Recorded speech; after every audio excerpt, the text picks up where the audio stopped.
I'm going to talk about the hiring market for consultancies that have got specialist capability in the world of digital procurement and supply chain. So the sort of organisations that want big transformation projects where they're implementing tools like Cooper, Ariba, Jagger, etc. And they want the associated sort of transformation and adoption work that goes with that implementation. And it's actually been quite a difficult year from what I understand for those organisations, because we've got a lot of uncertainty at Cooper with the change of ownership. And even with the other big players, it's not been a year of the really big deals that are so beloved of the big four in particular, because they're long and complex implementation and adoption programs that are really quite lucrative for them. So it's been a challenging year in that environment. And so headcount has stayed pretty flat. In fact, in some cases, some of these organisations have not even been replacing leavers because there's not been as much work around of that nature. And so it's been a difficult period for them. And then you've got the sort of mid-tier players that are trying to get it in on that same marketplace. And their hiring is dependent on whether they can get enough projects in that will stretch their existing resources and therefore necessitate growing their practices.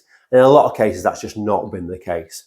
And in fact, it's interesting to see the various different consultancies now maybe changing some of their business models. So for example, if we take KPMG, historically they were very visibly related to Cooper and did very, very well out of that relationship. But it's noticeable that some of their top people will be at the Jagger Rev event in Barcelona next week. So clearly there's an alliance being formed there. I've heard that they're talking to SAP as well as their audit relationship ends with SAP. And I know Ivaya are in the mix as well. Even GEP, who've got their own consulting capability, are starting to talk more about alliances with the consultancies. And so KPMG, I think, sort of diversifying their vendor partnerships. Then Deloitte, they've just announced a partnership with DPW. So it looks like they're going down the route of working with some of these smaller vendors and perhaps doing advisory work on what you might get in, say, a digital garage like BT have got. So that's the route they're going down. Accenture have just announced the acquisition of Shelby Group, which reminded me of their acquisition of ZoomWorks in Europe a couple of years ago, which I was quite surprised to see that has been done right now. But ultimately, this market's been quite uncertain because of those lack of big projects. And I'm not entirely sure that's going to change next year.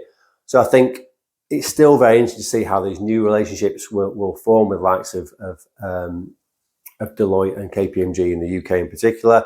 And then you take someone like PwC, they've had a guy called Dan Cameron. He's very close to some people at Cooper. So they're obviously keen to develop their capability in Cooper. And they've also got an Ariba practice.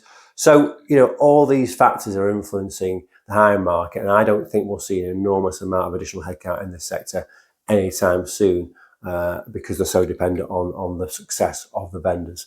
Okay, I hope you found that useful. If you're in that marketplace, you want to get into that marketplace, please do get in touch. We'd love to hear from you. You can get us on everyday.com. And of course, watch out for more detail on our insider report. Thank you.